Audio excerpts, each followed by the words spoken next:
recording.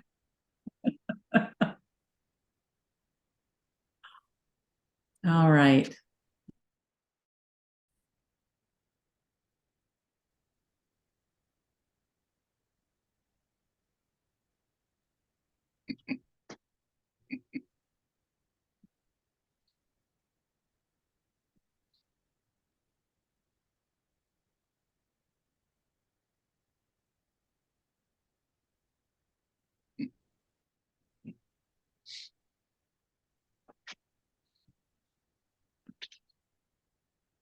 Is anybody else prepared to put the book up and start reading?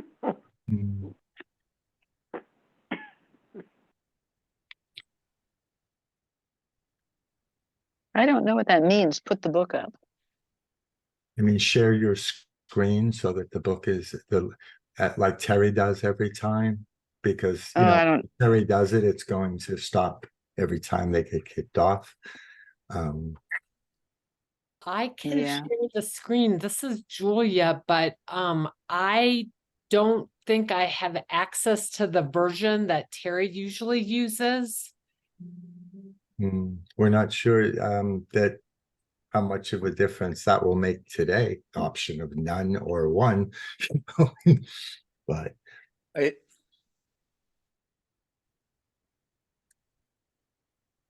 Terry, to initiate the sharing excuse us, of this Hey, Terry. Who- We were going yes, to, I can name a new admin, I think. well, we were going to suggest co-host. Hi, Terry. It's Julia. Every time you go off, it makes me the host, and I'm happy Oh. to share my screen. I just Okay. don't have the version. I don't have electronic access. Resume recording. There we go. Great. Thank you. This is a great example of collaboration today. Okay. Let me start reading. We are on Chapter 6, The Lessons of Love, Section 3.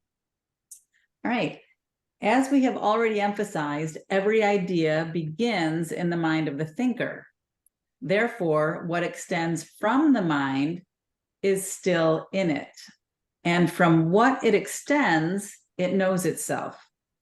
The word knows is correct here because the Holy Spirit still holds knowledge safe in your mind through his impartial perception. By attacking nothing, he presents no barrier to the communication of God. Therefore, being is never threatened. Your godlike mind can never be defiled. The ego never was and never will be a part of it. But through the ego, you can hear and teach and learn what is not true. You have taught yourself to believe that you are not what you are. You cannot teach what you have not learned. And what you teach, you strengthen in yourself because you are sharing it. Every lesson you teach, you are learning. That is why you must teach only one lesson. If you are to be conflict-free yourself, you must learn only from the Holy Spirit and teach only by him. You are only love, but when you deny this, you make what you are something you must learn to remember. I said before that the message of the crucifixion was, teach only love, for that is what you are. This is the one lesson that is perfectly unified, because it is the only lesson that is one. Only by teaching it can you learn it. As you teach, so will you learn. If that is true, and it is true indeed, do not forget that what you teach is teaching you, and what you project or extend, you believe. The only safety lies in extending the Holy Spirit, because as you see his gentleness in others, your own mind perceives itself as totally harmless. Once it can accept this fully, it sees no need to protect itself. The protection of God then dawns upon it, assuring it that it is perfectly safe forever. The perfectly safe are wholly benign. They bless because they know that they are blessed. Without anxiety, the mind is wholly kind. And because it extends beneficence, it is beneficent. Safety is the complete relinquishment of attack. No compromise is possible in this. Teach attack in any form, and you have learned it, and it will hurt you. Yet this learning is not immortal, and you can unlearn it by not teaching it. Since you cannot not teach, your salvation lies in teaching the exact opposite of everything the ego believes.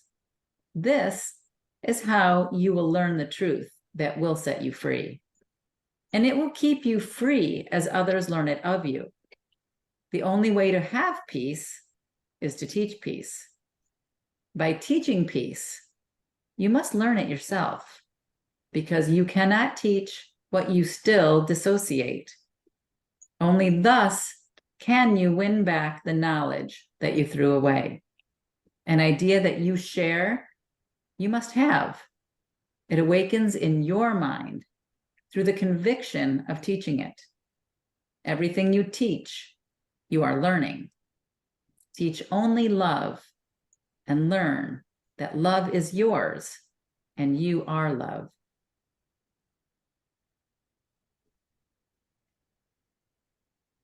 Great job, Julia. Thank you. That was beautiful. I love that section. It's so funny. We're having a situation similar to this in our neighborhood right now. There's so much drama on our neighborhood Facebook group. And it's just, it gets silly sometimes. You know, there's so much like, he said this and she said that, and they think this and they think that. And there's all this like high school drama building in the neighborhood. And when people come to me with it, I say, whatever you share, you strengthen. And I have no interest in being involved in gossip, because if I don't hear it from the horse's mouth, it didn't happen. And if that person doesn't want to talk to me directly about it, then I am just going to say that it doesn't exist. And, you know, it just goes, that's just how you put out these silly little fires, right? And it's so silly. And it just seems like something that would have happened maybe in high school.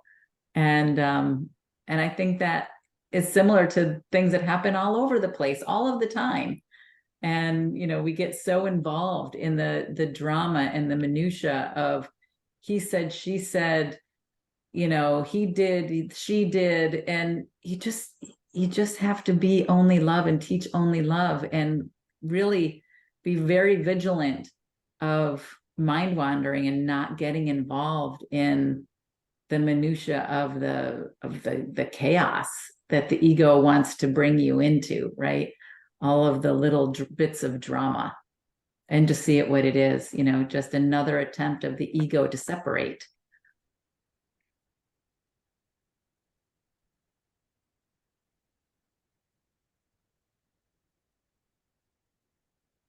Thank you for sharing that, because I am in a bit of a pickle and the ego storm is very loud the last several months, but specifically the last 2 days. And I'm finding a fracture, because where I have found lots of support, I'm noticing, just witnessing, like just people that I have come to trust, not really wanting to support maybe the way that I had hoped. And it's really feeling to me almost like I want to keep my peace at all costs. So I'm pushing you away.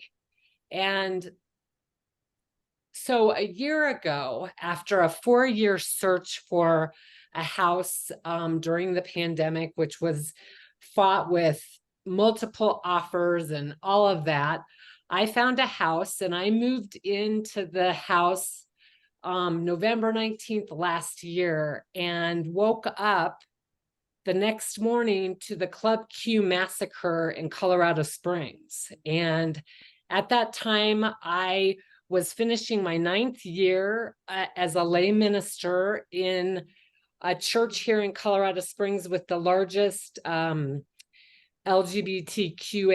2S plus congregation. And that place became my home, my representation of home for me here, became a place of unsafety for me, because that's where survivors went. That's where people went to pay their respects.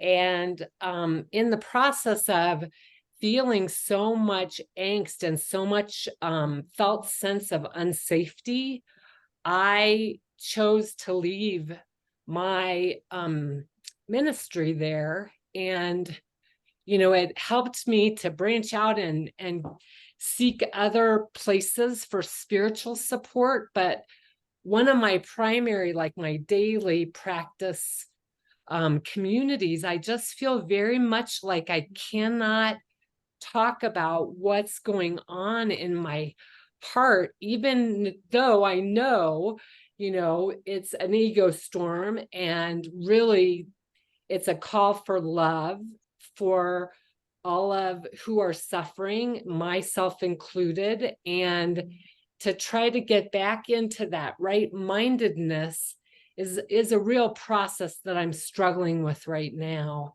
And I just feel like I've been hiding. I mean, I tried to reach out quite a few places and never heard back, or people didn't respond. And so I've been carrying this weight.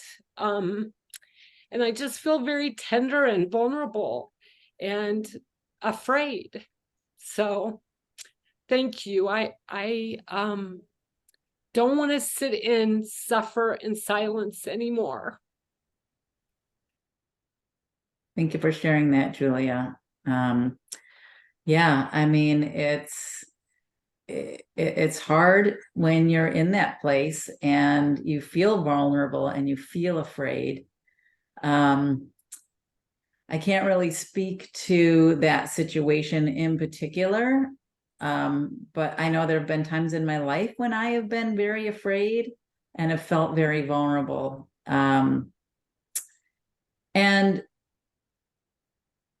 I think those are the moments that pushed me to find that connection to source energy inside of me, because that's the only connection that I felt was real and true and safe. And through that connection, then I was able to share in that, and to share that feeling of empowerment. But I think, again, maybe looking out there for the connection and looking out there for the support.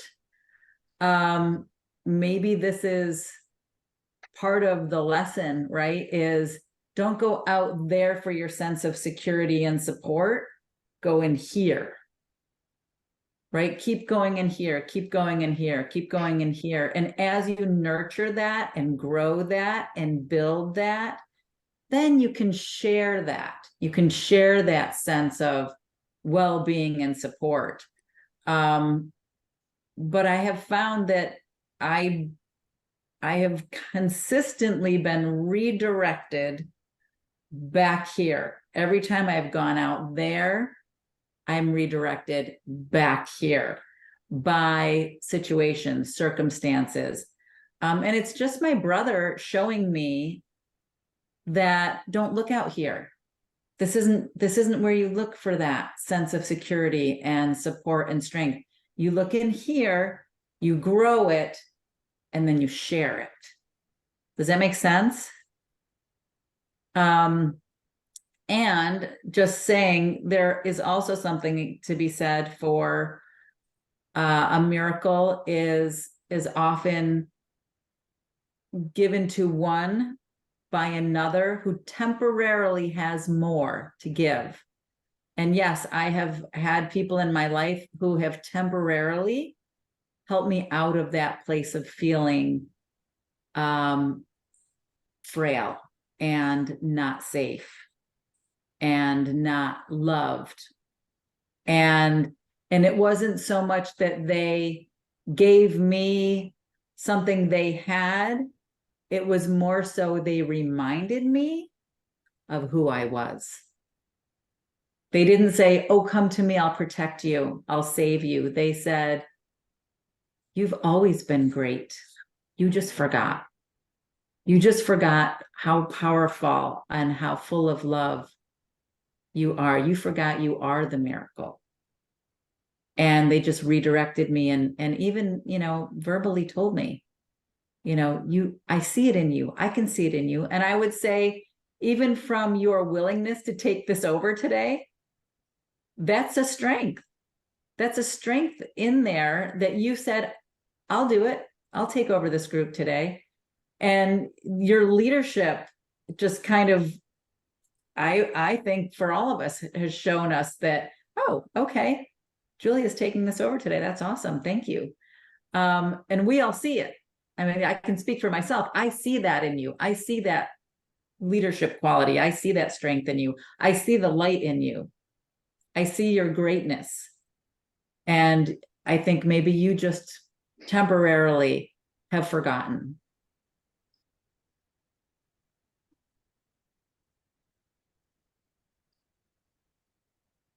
Yeah, that's really important. And it's important to see all aspects of ourselves and to value them, even those that we used to put a lesser value on, but to acknowledge that it is all us and each thing contributes to the whole of us. But we can focus on that which we want to expand and therefore give it and have it come back magnified. Yes.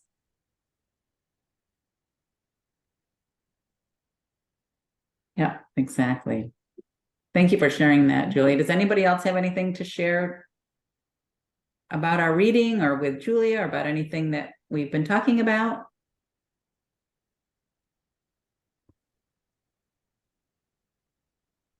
All right. And of course, as Murphy's Law would have it, my internet is fine now. But I'm glad you are the admin. All right, shall we continue? See, Terry, it just wanted you to be a participant today and not the host. That's what Well, Zoom and the universe was telling I you. think really it was more maybe about Julia, right? Okay, so now we are in the next section, the only answer. Remember that the Holy Spirit is the answer, not the question. The ego always speaks first. It is capricious and does not mean its maker well. It believes, and correctly, that its maker may withdraw his support from it at any moment. If it meant you well, it would be glad, as the Holy Spirit will be glad when he has brought you home and you no longer need his guidance.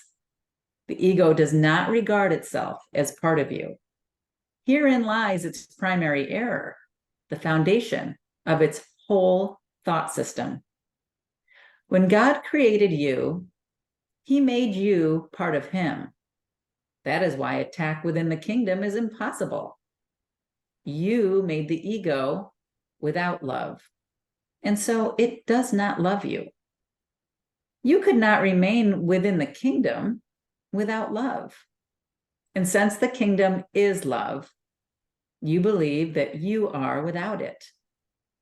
This enables the ego to regard itself as separate and outside its maker, thus speaking for the part of your mind that believes you are separate and outside the mind of God.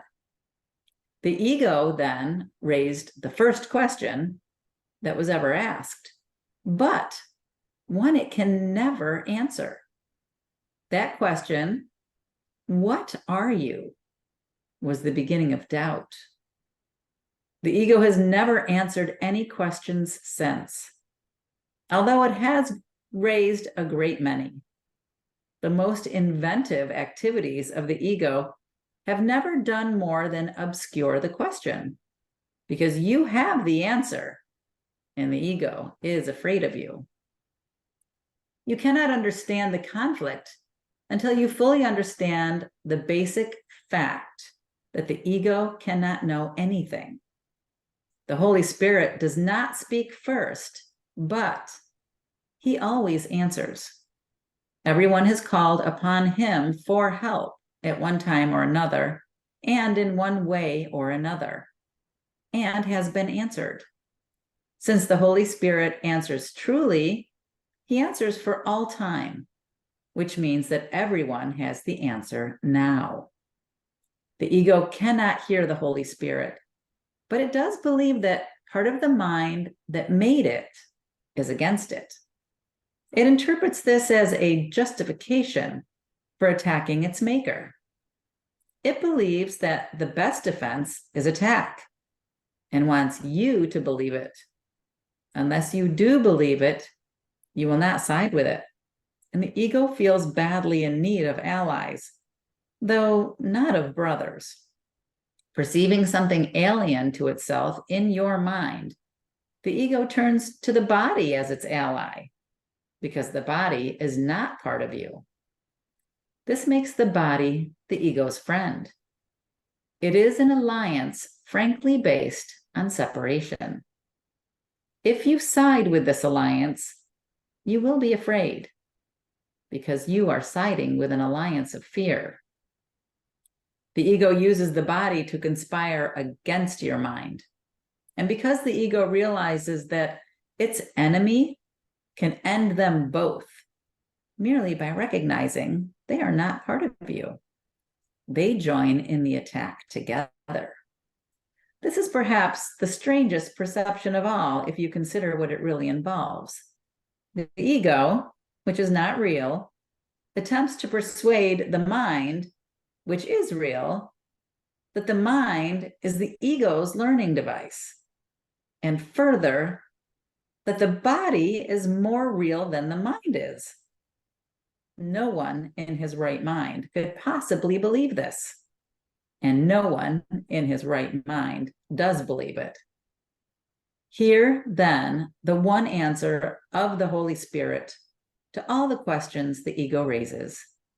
You are a child of God, a priceless part of his kingdom, which he created as part of him. Nothing else exists, and only this is real.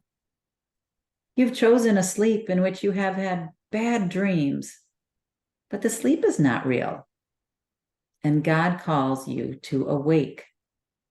There will be nothing left of your dream when you hear him, because you will awaken.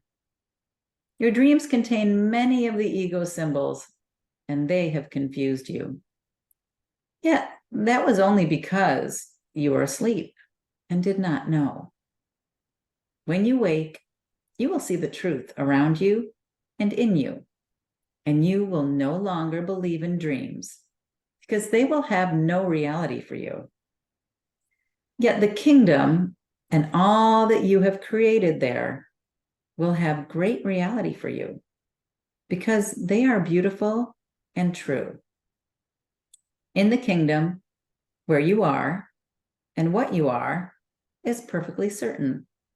There is no doubt, because the first question was never asked. Having finally been wholly answered, it has never been. Being alone lives in the kingdom, where everything lives in God without question. The time spent on questioning in the dream has given way to creation and to its eternity. You are as certain as God, because you are as true as he is. But what was once certain in your mind has become only the ability for certainty. The introduction of abilities into being was the beginning of uncertainty, because abilities are potentials, not accomplishments. Your abilities are useless in the presence of God's accomplishments, and also of yours. Accomplishments are results that have been achieved. When they are perfect, abilities are meaningless. It is curious that the perfect must now be perfected. In fact, it is impossible. Remember, however, that when you put yourself in an impossible situation, you believe that the impossible is possible. Abilities must be developed before you can use them. This is not true of anything that God created, but it is the kindest solution possible for what you made. In an impossible situation, you can develop your abilities to the point where they can get you out of it. You have a guide to how to develop them, but you have no commander except yourself. This leaves you in charge of the kingdom, with both a guide to find it and a means to keep it. You have a model to follow who will strengthen your command and never detract from it in any way. You, therefore, retain the central place in your imagined enslavement, which in itself demonstrates that you are not enslaved. You are in an impossible situation only because you think it is possible to be in one.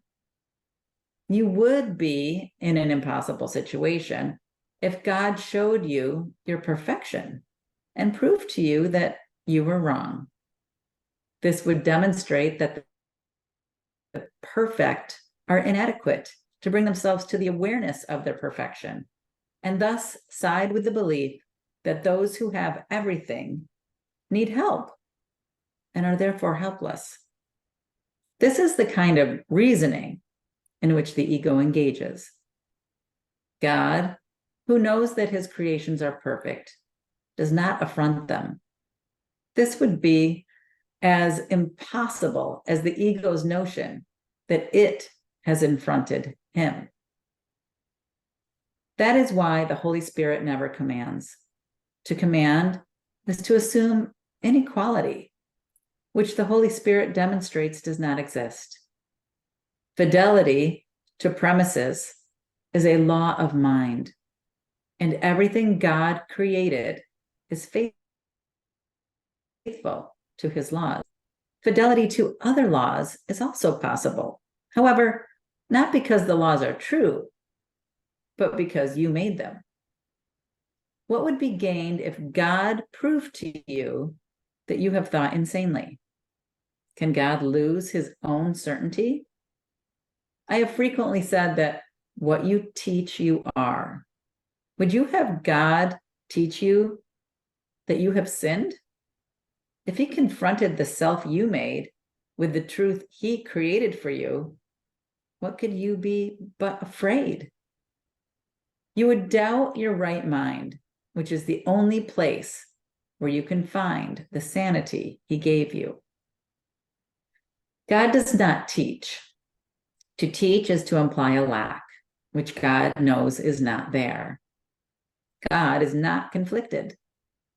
Teaching aims at change, but God created only the changeless. The separation was not a loss of perfection, but a failure in communication. A harsh and strident form of communication arose as the ego's voice. It could not shatter the peace of God, but it could shatter yours. God did not blot it out, because to eradicate it would be to attack it. Being questioned, he did not question. He merely gave the answer. His answer is your teacher.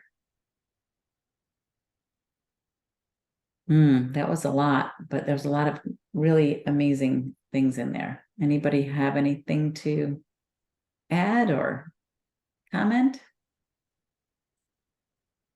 We have a couple of things. The first one is in paragraph 3, where it says, everyone has called. Oh, I'm getting an echo. I don't know why I'm getting an echo. Everyone has called upon him for help at one time or another, and in one way or another, and has been answered.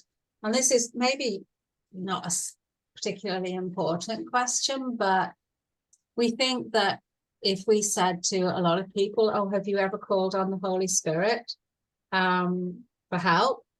They would say no. So we're wondering what other people's perception is of this idea that everyone is called on the Holy Spirit for help at one time or another. Yeah, that's the question. I kind of missed the last part of your question because my internet was unstable again. I heard most of it. Well, that's the question is, yeah. So what does it mean to say that everybody is called on the Holy Spirit for help at one time or another? Because you're saying that you don't think that's true, that they haven't? I think that if I asked most people, they would say no.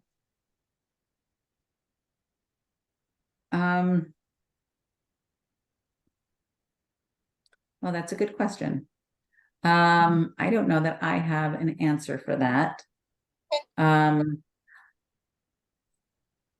like we said, it may be not important. You know, it's like some questions yield fruits, and other questions are just like, yeah, it might be one of those, yeah, sort of questions. And it's like, yeah, we know that we have called on the Holy Spirit, like literally and specifically.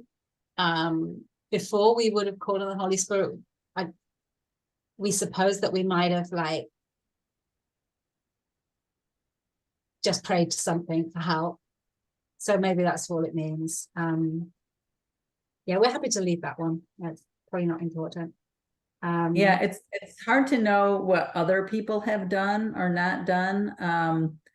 And also maybe the term Holy Spirit is confusing too, because people might not think of it as the Holy Spirit because words are just symbols of symbols. They might think of it as a cry for love, which is really a cry for help, right?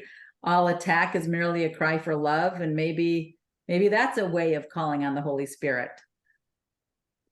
So I'm not really sure what would the definition. Yeah, that was helpful, Terry. You're right. Yeah, everything is either love or a lack of love, and every expression of anything other than love is a call for love. So a call for help. Yeah, that makes sense. Yeah.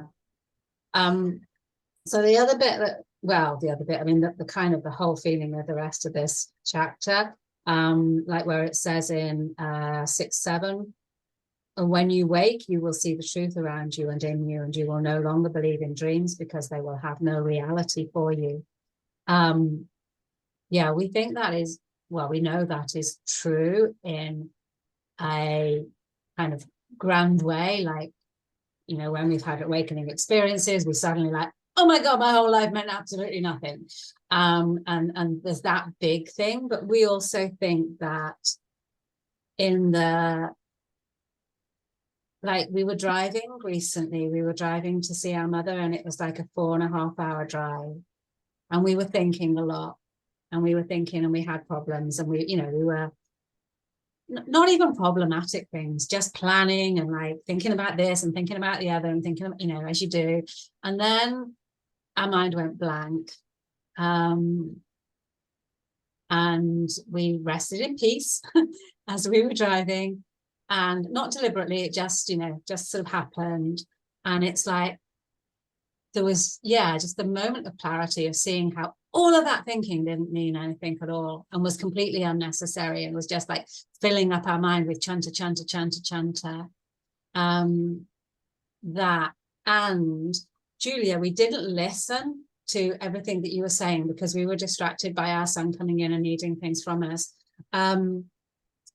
However, and please don't be please don't be upset, but like we also know that like the answer, and it's kind of saying it in this chapter, it's like these problems are stories that we make up, and then they are populated with real events and real people, and they can seem to be very, very important.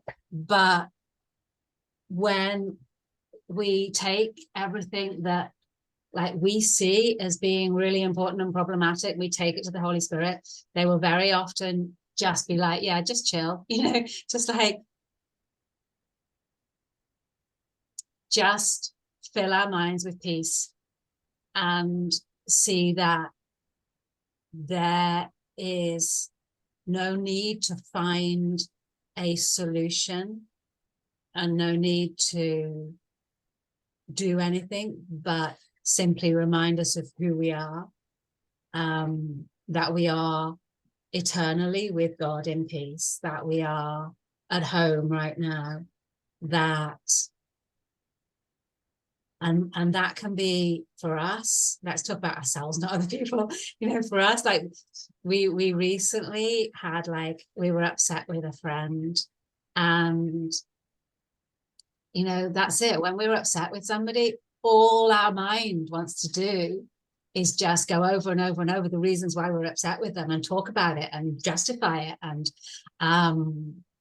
and you know, wanting to tell them and wanting to tell other people about, you know, this is happening and that, you know, and like justify this kind of our right to be hurt, our right to be upset, our right to be miserable. Like that's it. It's like all of this thinking can just be justifying our right to be miserable. And actually, the answer is, again, it's not for us to do anything or change anything or see anything differently. It is simply just for us to be willing to say, okay, this hurts. Like we did a few chapters ago, you know, all I know is that I'm not at peace. I want to be at peace. So I'm going to let the Holy Spirit sort this out for me. And I'm just going to let go of it all. And that really is, you know, we have spent our entire life trying to sort these things out in other ways. And actually, that is the only way that works for the good of everybody and works with like a really peaceful solution. And yeah, you know, it can feel like spiritual bypassing, like, oh yeah, just let it go and just be at peace. You know, so I don't want this and this and this and this and this and this. But actually, it is only spiritual bypassing until we understand why we're letting it go. You know, we're not letting it go because we don't want to deal with it. We're not letting it go because that's because we want to avoid anything. We're letting it go because we are being willing to see that it really isn't important. And that not even that it's just not important, but like that whole situation we've kind of has been created maybe just to show ourselves where there's still fear for us.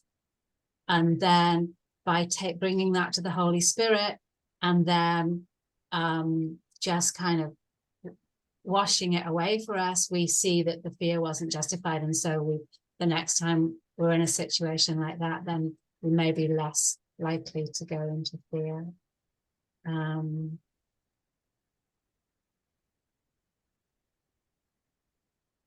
Yeah, that's what this chapter's today. That's what this chapter is talking about for us. Excellent, Kuzume. And you said it so well. And yes, that is true. And it's like you said, it doesn't mean that it's not important. It just means that you don't have the answer because you're already aligned with fear. I'm afraid, right? You're already aligned with the ego. So no good answer is going to come from that. So again, maybe the whole lesson is this is how you learn to bring it to the Holy Spirit. This is how you learn to say, I let go, I let the Holy Spirit handle this. And you're right, Kuzume, every time I've done that, the answer is you need do nothing. And I'm like, oh, right. Why did I think I had to fix this or change it or do something? Like, it's not for me to fix or change or do. It's for me to learn to give it to the Holy Spirit again, right? It's another opportunity for me to learn how simple this course is. Simple, but not always easy, because how many times do we really give it to the Holy Spirit? No, we don't give it to the Holy Spirit because we want to fix it. We want to change it. We want to solve it. We want to figure it out. And it's not for us to figure out. It's for us to let it go and let God. And you're right. It's not about spiritual bypassing and not taking responsibility. It's about really understanding where the true power comes from, really understanding where the true answers come from. Because until we're ready to give it to the Holy Spirit, we're not ready to hear the true answer. We're not ready to listen. So thank you for sharing that, because that's a really powerful part of all of this, of this journey, is again, the path, right? Give it to the Holy Spirit. And how many times does the Course say that? Again and again and again and again. And the only way we learn it is through experience, right? We have to have these moments of being afraid, because if we aren't in those moments of being afraid, we are not going to learn this way of finding peace and finding love, because we're going to continue to think that we have the answer. So thank you for bringing that up. Yes. Okay. thank you. Just one point, Mary, I muted you because I thought maybe that was causing the echo, and I've asked, oh, there you go. I've got it now. I'm All right. unmuted. Sounds I good. like to think of myself as joining with the Holy Spirit rather than working on giving something up, which then the ego reacts and says, I'm not going to let go of something. Really? I have to give away something that maybe I can't get back? I just join with Spirit when I give myself to Spirit. Everything else moves accordingly because the whole is optimizing itself for the greater good of all, because that's what the whole does. It comes back into balance. So that which was off balance because we were separated selves comes back into balance as we recognize our wholeness. And so it becomes much easier. The simple actually becomes easy because there's only one thing to do. I love that, Mary. That's well said. Aligning with Holy Spirit instead of aligning with the ego. Joining with. I love that. All right. I think we have time to read one more section. So let's see if we can fit that in.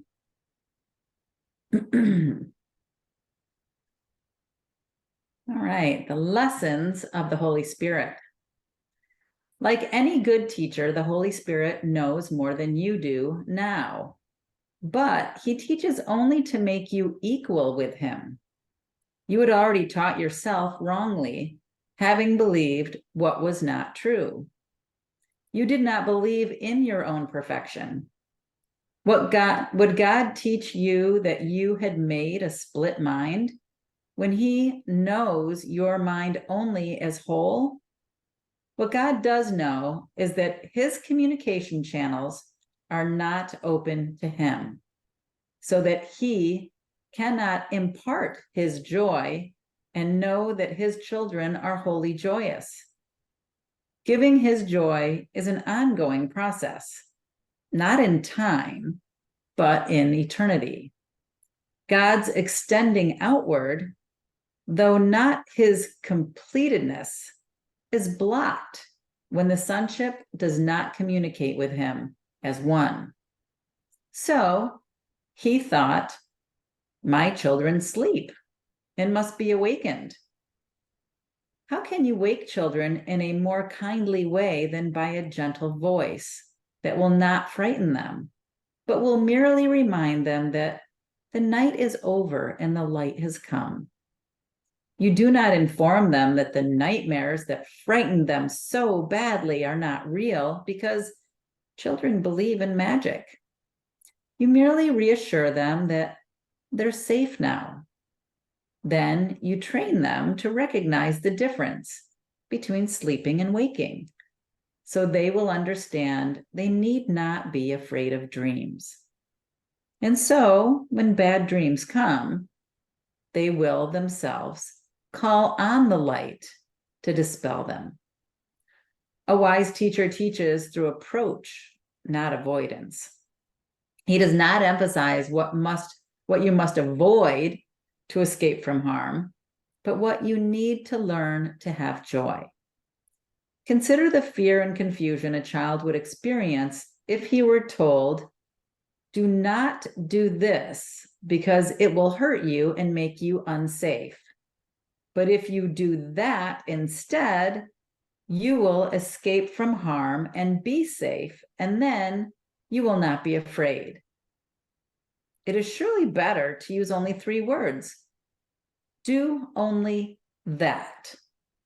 This simple statement is perfectly clear, easily understood, and very easily remembered.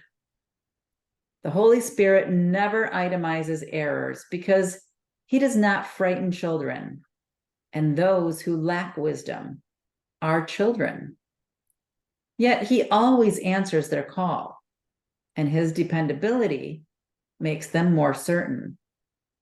Children do confuse fantasy and reality, and they are frightened because they do not recognize the difference. The Holy Spirit makes no distinction among dreams. He merely shines them away.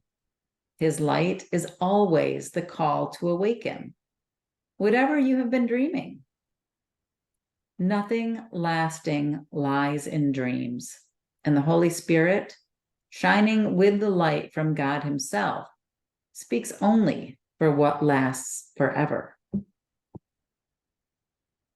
Okay, I guess we should pause here because the next section is quite lengthy. Any comments about that?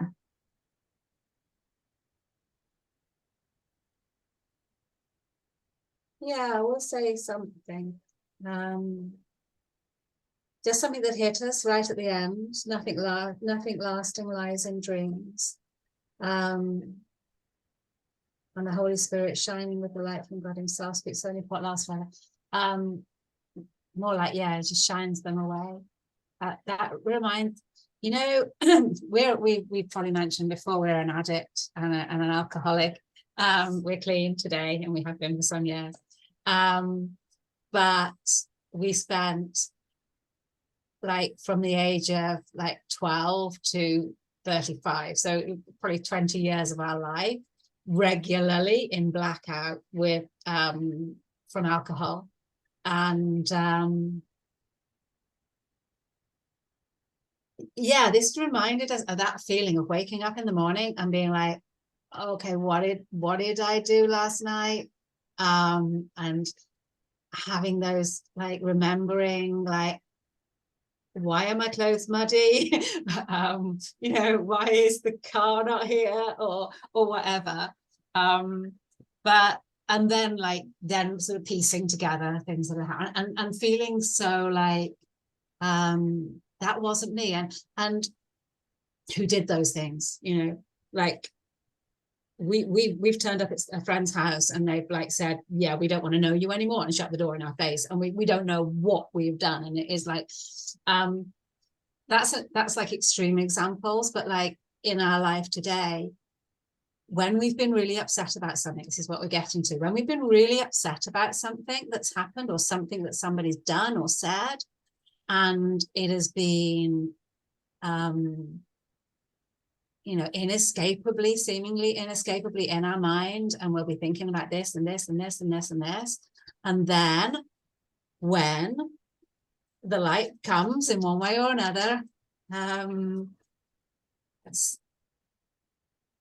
that and shines that dream away, when we look back at it, we're like, oh my goodness, I can't believe I was so upset about that. I can't believe that. And it is like, I mean, yeah, we have a dissociative disorder, but we think it's true for everybody, that they can be like, what was I thinking? Why did I behave like that? Not really identifying with that. Once we're not identifying with the ego anymore, then yeah, then it's baffling looking back and seeing how the things that we've done and the things that seem so important. Yeah, that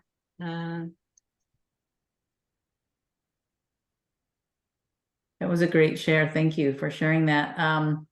You know, it reminded me, I just finished a series called The Crowded Room. It's a series on Apple TV. And it's about a young man who has a dissociative disorder, you know, because of some early trauma in his childhood. And, you know, as I was watching it, I just found it so interesting that all of the different personalities were there to somehow protect him and somehow teach him or help him through his life. And then I couldn't help but think that, isn't it also somewhat similar to the one mind of God showing up in all of these personalities? Like there's Kuzume, there's Terry, there's Sunny, there's Mary, there's Ernesto, there's Julia here. And it's all separated beings, all part of the one mind, trying to get it back together, right? And showing up in all of these ways, in all of these different scenarios and circumstances, and, you know, whether they're warring countries or, you know, just trying to show each other, look, we're all here just trying to make our way back to the kingdom. And all of these projected fears and all of these things that we're experiencing is just showing each other that part of us that is wanting to be healed and wanting to be brought back to the one mind. So yeah, I've been actually spending a lot of time thinking about dissociation in one part of the separated piece of the one mind versus how this entire experience is dissociation, right? And how we're all trying to get back to that one mind which we all share. yeah, 100%. Yeah. Yeah. We were thinking we don't know if we can articulate it, but we had this image the other day of like, yeah, there is one son. God has only, it says it in here, doesn't it? God had one son, one child. Yeah, we had this image the other day of like a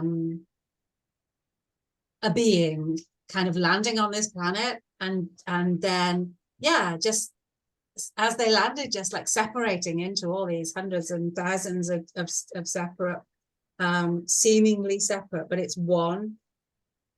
It's like, it's so easy to say the words, but it's so easy to, it's like the concept's not difficult, but to really feel it, it's quite, yeah, it's like, most of the time we don't really feel that, because we know that if we really felt that and really knew that we were all one, we would have, there would be no fear, you know, our fear would just dissolve. Very quickly, we remember, oh, we ran out of time. Maybe somebody else wants to. We started a little bit late. Well, we just want to say we watched this series about the origins of humanity, and it was talking about how basically, well, the theory was, that seems to be the strongest theory, that basically a single tribe of people left Africa and populated the world with human beings. And we remember after watching that series, just really feeling that everybody was our brother and sister, like we were all part of the same family. And it really, God, you know, yeah, looking at the world today, we're so far from actually behaving like that. It's insane. Well, it's literally, it's insane. Literally. Yeah, for sure. Yeah, that is true. That is true.